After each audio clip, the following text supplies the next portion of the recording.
It's great to be here in Vilnius. It's my first time in Lithuania, first time in even the Baltics. My name is Lukas Maixner, and I'll start this day with a presentation on engaging customers in a social world. It will be mainly or a lot about metrics, about how we see the social world and what we feel that marketers should do in social. And I'm sure I will be followed by Thomas from the chocolate factory, which is funny because we're Socialbakers. And well, he's going to talk a lot about content. I had a chance to meet him yesterday. From what I've heard, and also from the title, which is like how far we haven't come in social, it's going to be controversial. Anyway, so just briefly about ourselves. So we always say our vision is being the global standard for social media and for the way it's measured and optimized. We've set up a few standards when it comes to measuring performance of content, when it comes to measuring social media care, and that's what we've been doing. Just quickly, could you raise your hands who knows Socialbakers in the room? Oh, good. I would say good health. That's good. Thank you. It's good to have some fans in the room. Hopefully fans. So for those who don't know us, this is what we do. So we are using mainly public APIs on different social media networks and platforms such as Facebook, Twitter, YouTube, VKontakte. We have added Instagram, LinkedIn in the past few months. And we also take some data from the restricted APIs, such as Google Analytics or private Facebook ads, etc. We kind of store it in a cloud. I used to be working with those databases myself, but I just don't know what's happening there anymore. But somehow the data gets aggregated, calculated, and then we kind of visualize it. On the web. So we have the socialbakers.com free website. I suggest you go and check it out. You can find the rankings of different brands in the country, how well are they performing. And we also have a few paid products such as the Analytics Pro, which is more hands-on kind of thing for marketers when they want to improve. That's the traditional logo slide, but still, we're proud of it, so we like to show it. We've got over 2,000 clients worldwide. We've got 12 offices in 10 different places. I'm not sure how many marketers versus the startup people are in the room. So we still somewhat consider ourselves a startup company. We started as a social media agency where we were running campaigns for clients and building apps on Facebook, managing their Facebook pages. So we got that experience, and then later on we decided to build it into a platform. It was about 5 years ago when we started. We got some funding from German and British venture capitals, roughly to 26 million in funding, which we are really happy about, not just to have the money in the bank, which is fun, but also we use it for developing the products and scaling what we do around the world. So a quick video, because I promised I'll talk more about the social world and how we see it. So hopefully that's gonna work.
All right, so that's the fun piece we've done for kind of celebrating last year. Let's see if we can go back to the presentation. Yeah, that's always the tricky part. Yeah, here we go. And yeah, so web marketing did this survey on 500 marketers, asking them, well, several things, but I picked this one because it's kind of fun.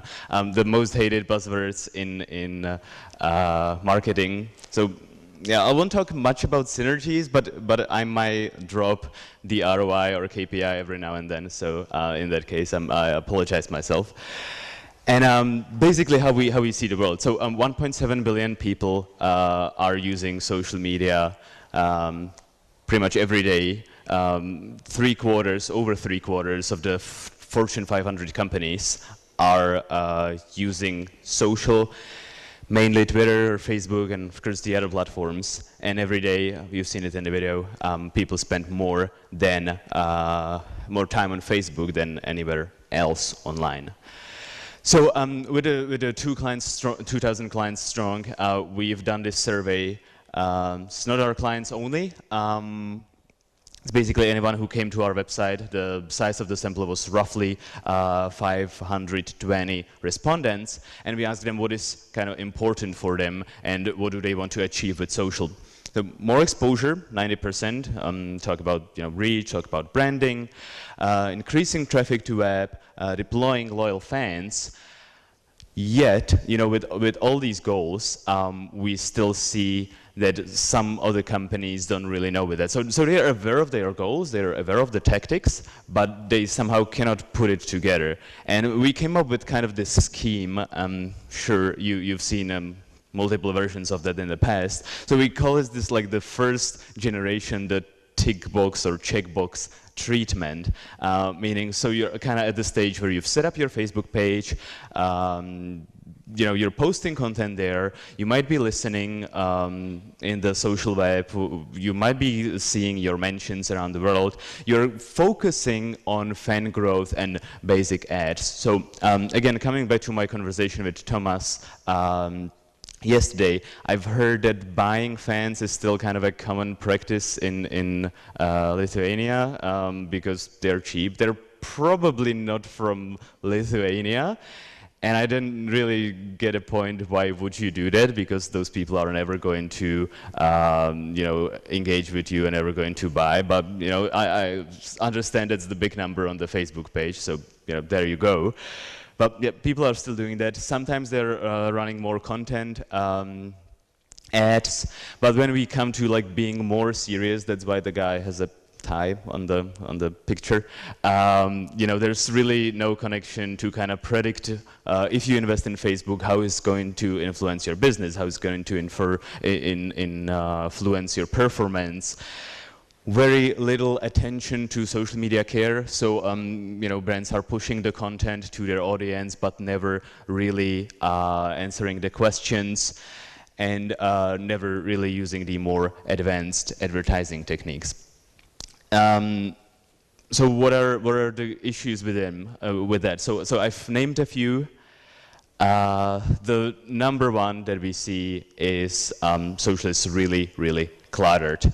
So what I mean by that, you've seen graphs like this. There's been a lot of kind of negative PR towards Facebook on the reach being declined. And yeah, that's true. This is the engagement rate, but it highly correlates with the reach. And a lot of people are blaming Facebook for just decreasing the organic reach to get money from advertisers, right? Maybe. Maybe they've tweaked the algorithm, and of course they've got their own KPIs and they've got their stock exchange prices. But what is the reason behind, as we saw it in our data, is just the volume of social conversations. So on average, 4 years ago, not so far, if you had a brand page on Facebook, it posted 5 times per month on average.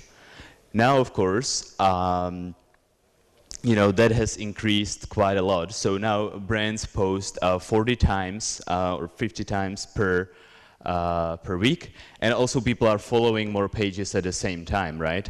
Because more brands are on social, more people are on social, and the news feed gets kind of cluttered, and that's why each and every post doesn't get so much exposure, so big reach. So the marketers know that. They know what they want to do. 90% of them kind of understand the concept. They have to battle in the newsfeed to get their story to the audience. They also kind of understand their goals, and they see or want to see the impact of their investments. However, what we also found out in the same survey, only 1/3, 33% of marketers are actually using some more advanced tools for social media analysis. And by more advanced tools, of course, I don't mean the native platform like Facebook Insights, because that's just measuring what you have, but you never really have the benchmark to understand how well are you doing with your competitors. So we kind of came up with a topic that we built around the social media maturity curve, and we want to help companies move up. The whole concept is really the data in the core. Of course, we're a data company, but that's not the point. The point is, for pretty much the first time in our lives and in the history of marketing, we really have access to the data, we have the access real time, and we can use that to constantly and in real time improve ourselves. So we recommend to kind of keep this in an infinite loop, start with the analyzing of what works, what worked for you, what worked for your competitors, creating engaging content, promoting it, and then kind of going back and seeing how that impacted your performance. So if we start with measuring, there's probably a couple of hundreds of metrics in social, right? We ourselves are tracking over 40 just on Facebook, and it's really hard to choose the important ones. I would definitely, we'll get to that, but fans is just one of those metrics, and it's kind of really basic to look at that. It's good to have that indication of your potential audience, but it never really helps you with pushing the content. That's why we came up with the engagement rate concept, which is basically the number of interactions, so all the likes, comments, shares, or tweets, retweets, mentions, divided by the size of your audience. That's why we've got response rate, how much are you responding to your fans. That's why we came up with the idea of key influencers, so who are the people who are engaging the most with you, etc., etc. And we really want to help companies kind of understand what they should be looking at, because obviously if you're an FMCG company, if you're making chocolates, you probably don't care about your support as much, because obviously if you sell a chocolate bar to a person, the ROI is not that big, and you need to watch the trends, and you need to watch what the people are speaking and saying about your brand, but you probably don't need to respond to every single person. Whereas if you're an airline or a telco, obviously if you don't respond, you are kind of brewing up your own potential crisis that can go wild, and you might be even missing revenue, because there's always, and I have another kind of a mini case study around that, where by doing good social care and social support, you can actually drive revenues, because that's a great opportunity to upsell people, because they're already talking to you. So we've done this for a couple of brands. This one is Telia Sonera. They're here in Lithuania as well, and we kind of help them identify what they should be looking at and what are the right scores for each metric. So here we are looking at the number of fans versus the engagement rate. And in Lithuania, I think it's Omnitel here, right? They are actually doing a good job because they have a decent size of audience, actually, and they have also a decent engagement rate. So they are really using their audience well and using Facebook to kind of get their message across. So that's all about your own performance, but we always say you need to look at the context, right? Because I think like a really well-performing Facebook page here in Lithuania has roughly 100,000 fans, which is quite a good job given the size of the Facebook population. But really, like, how do you know if you got 20,000? Is that a lot, or how good are you? And that's why we say always look at the numbers in context. And that's the whole idea. So we've helped companies create their own dashboards. This is what the product looks like. So you can put in pretty much any page on Facebook that you're interested in and that you want to be looking at more closely. So you typically, or our clients typically put in, of course, themselves, their competitors, and sometimes even the brands who are not in the country or not in the industry, just to kind of get a wider or a broader look at the space and get inspiration from there. Then we're talking about benchmarks. So we have the Aston Martin page in the US that's kind of in the blue, and we always see how well are they doing against the whole car industry in the US. So they always know how well is what they're doing. And we have the head-to-head kind of comparison as well. So here's compared to Lufthansa and Air France in all the many metrics that we have, and they can see, well, actually 3 things. So Lufthansa is doing like pretty well. It's the darker blue in total interactions, and it's doing much or not so well in, let's say, the growth of the community, and they can always compare that with the airline's global benchmark, which is in red. And of course, they can go much more deeper into that. But we don't really want to do statistics just for the purpose of having them. So we're always trying to be really, really actionable for the marketers. So whenever you look at any chart in our product, our aim is to really understand what does it mean for you, how does that impact you, and so you can kind of build your own reporting, learn from that, look at the charts every day for 5 minutes and really understand what to start, what to stop, and what should maybe look into a little bit more closer.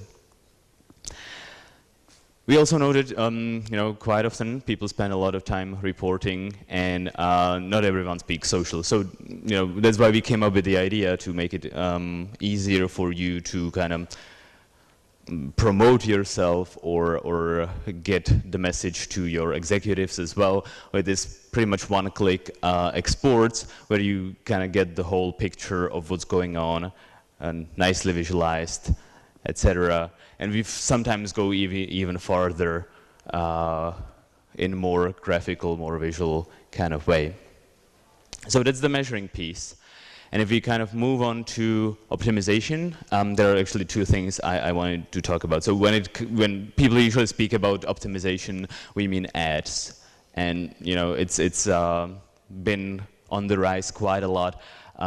In 2013, brands on Facebook are spending 54% more than in 2012. But the thing is, there's the stock image. Anyway, so there's this efficiency gap because they're spending money but not really effectively. So what we mean by that is essentially 2 things. Over half of Facebook posts are boosted with default targeting, which typically on Facebook is you're targeting the friends of fans. But if your page has like 100,000 fans, and the population in Lithuania is 3 million, if I'm right, then you're essentially, with the friends of fans, you're pretty much targeting everyone, so you're not really targeting. And still brands are doing that, and what's probably the worst idea, it's not the brands, it's the agencies. So typically how this works, and That's what we've seen even in our home market, where we work with brands sometimes more closely. They have this, I don't know, $1,000 allocated for social promotion. They've had this Excel sheet with all the posts that are already scheduled for 1 month ahead, no matter what's going to happen, but it's there, so, you know, checkbox. We've got Facebook and we've got some content. And also some of those posts are marked as promote. And again, no matter if the audience likes them or not, right? Because that's the kind of the traditional marketer setup where I'm running a campaign, these are the key messages I want to push, and I'm going to push them. And here's the money, and deal with that. So the problem with that is that you really don't want to boost the average or underperforming posts to get average, but you want to really promote or boost the posts that are well-performing, that are kind of tested on humans, tested on your audience with the organic reach, and promote those. Thing number one. Thing number two, you also want to do it quickly, right? So this chart might look complicated, but it's really not. So here's the organic reach, the one that you get without paying. And here you can see the effect of boosting it and putting some money behind that. So if you do it right away or right at the time when the post is kind of gaining momentum, that's great because the efficiency is 2.5 times much bigger and the impact is much bigger than if you kind of do it after 24 hours when you realize, yeah, I should promote that. And again, the problem with people maybe not being hands-on enough or not using the right technologies that can do it automatically for them is that, and don't get me wrong, half of our clients are agencies and we love them and they're smart agencies. But again, what happens in some of the less smart agencies is that they have a task in their calendar for, I don't know, 4 p.m. every day where it says promote posts, right? So they get online, they have all the list of their clients and they click boost post, boost post, boost post for, I don't know, 3, 4 clients at the same time. So immediately the posts are competing with each other because there's still the same newsfeed, there's still the same audience, they're targeting everyone. And effectively, you know, they're spending money, not effectively. So again, the problem with that is you get your report, you kind of feel like everything's being taken care of, you know, this is how much I've spent, this is what I've got. But you probably need to look a little bit deeper into that to really see what's going on. Customer care. Go back one. Okay. So why this matters? We've seen it a lot in the past. We kind of invented the concept that we call socially devoted. I suggest, like, if you're interested or if you have customer care as one of your priorities, go and check it out. Go and check it out on our website. If you Google it, you'll find it. And we are very open about how the metric is calculated, what are we taking into account, and how does this work. So we've been doing it for the past 7 or maybe even 8 quarters. We kind of do it quarterly. We have our little awards around that where we say, hey, these are the really good guys who really take care of their audience, and we kind of praise the brands that are doing that. And we've been measuring it for almost 2 years now. And we're measuring the number of questions being asked to a brand versus the number of questions being replied. So another chart, if you look at it, the more you go to the right, you see the number of questions being asked, and the more higher you are, the higher percentage you answered. So this is a look at the airlines.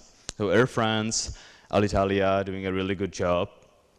KLM is not in the chart, but they even stepped it farther a lot more. So if you go on their Twitter right now, you'll see a similar image like this in their header, and it says we expect, or you can expect whatever to reply within 200 minutes. That's an old picture. The last one I've seen, they're committed to replying within 60 minutes. They've got 100 people. I've heard even 120 people behind that doing that 24 hours a day in 10 languages. And often we get asked, well, okay, it's great to reply people, you know, we get it, we are online, we should do that. But again, why? So there's two reasons. Again, if you search for case studies around KLM and their customer care, you'll find that they even proved it's ROI positive, because they talk to people, they have a chance to upgrade them, they have a chance to upsell them, and that's what they're doing. And also, social is much more effective than having people kind of answer the phones, because it's, you know, not one-on-one, but one-to-many. So they're both kind of making money and saving money at the same time, and they've really done an outstanding job with that. But it's not just this kind of business metrics, but again, it comes back to the social metrics as well. So what we are doing here is we are tracking the loyalty of a fan. So that sort of goes back into buying some random accounts on Facebook and some fake fans or followers. So we measure the first time that a person does an interaction at all after they became a fan, and we kind of track how many interactions they do over time, if any, again. And if they are, the more interactive they are, the more loyal they are to your brand. And that's the green ones. So if you really spend and invest into talking to people, they will pay back because they will be more loyal, and Facebook recognizes that as well, because the more interactions you have on your page, the more reach you get kind of organically, which kind of comes back to the whole idea of spending money on Facebook, because it improves to kind of, so I will say synergize once, because it helps you with the synergy with the organic and paid reach.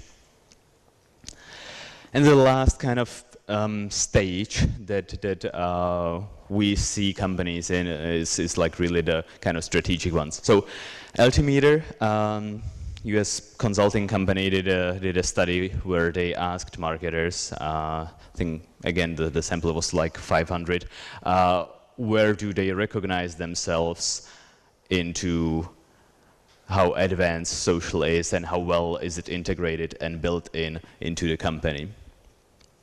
And you know, a few of them were still in the kind of planning stage, planning and not really doing anything.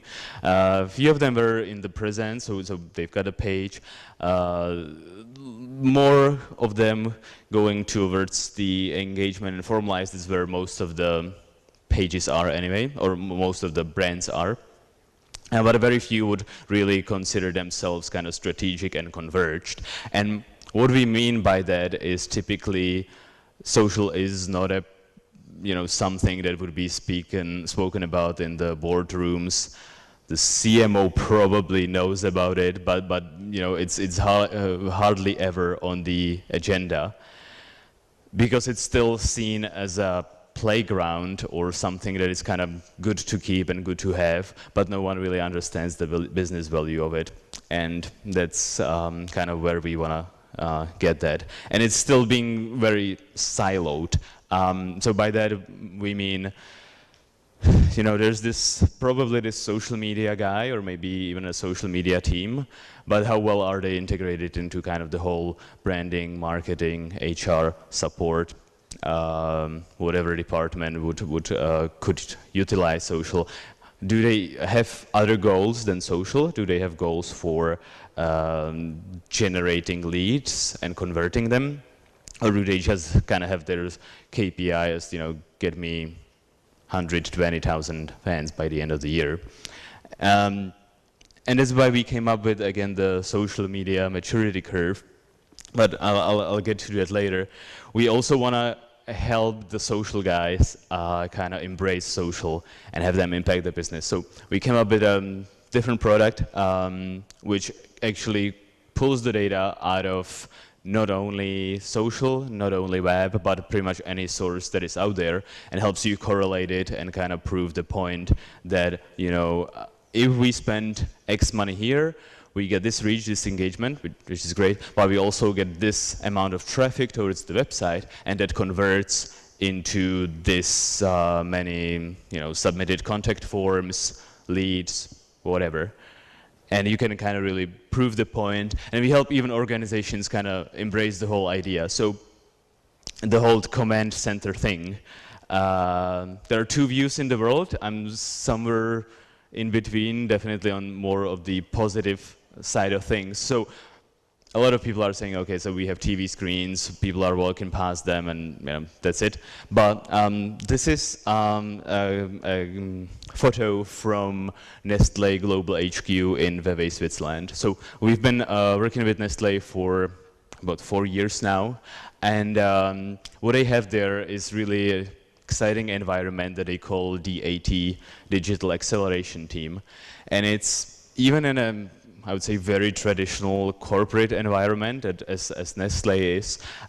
This is like a really entrepreneurial, almost, space where people get hired from their local market. They are invited to go to Vevey. They spend about 9 months there. They have access to these great technologies, such as Socialbakers, and they get lots of training, and they really learn a lot, and they go back to their market to kind of help social prove the point and improve.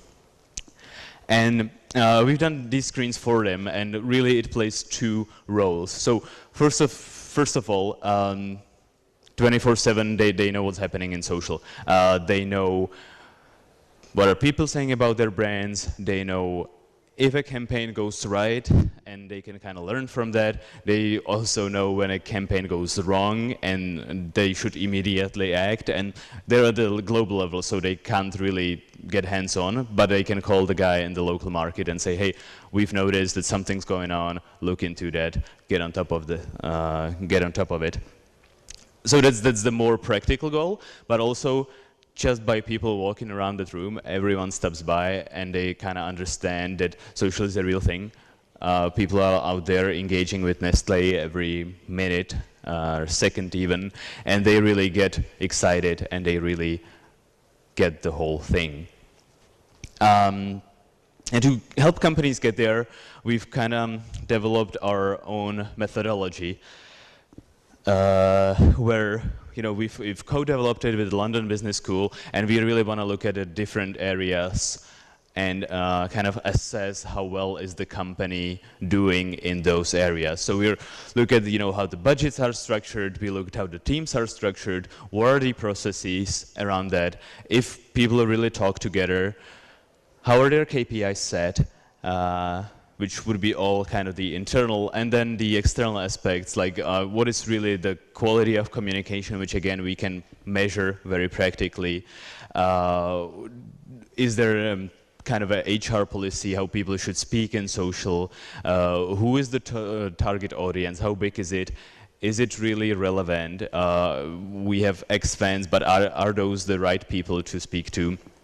Etc., etc. And this is a consulting slide, so I'm going to skip that.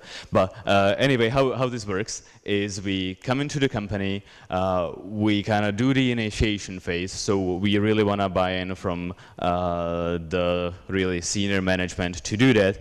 We interview pretty much everyone in the seniority level, from the CMO.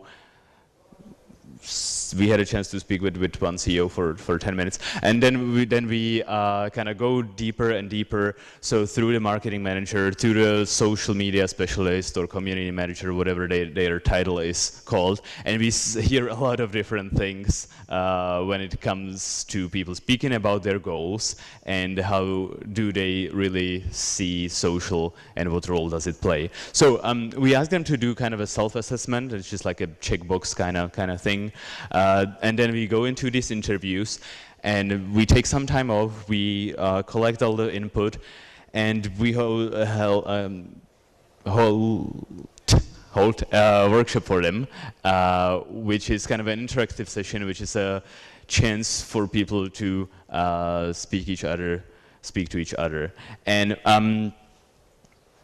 actually, that's one of the greatest part that is out there. So quite often, no matter how pretty presentation we deliver, they always say, oh wow, you got us in the same room, you really got us talking, and you kind of moderated it, and it helped the most. So that's the workshop part. And then to be, again, more actionable and not just deliver like scores and pretty images such as this one, we kind of, again, take it to the actionable level. So that's the scores image, so 6 to 8%. But that's what the executives like, right? They like want a number. 68, get me to 80. But to get more technical again, we kind of developed the roadmap for them. Should I go back one?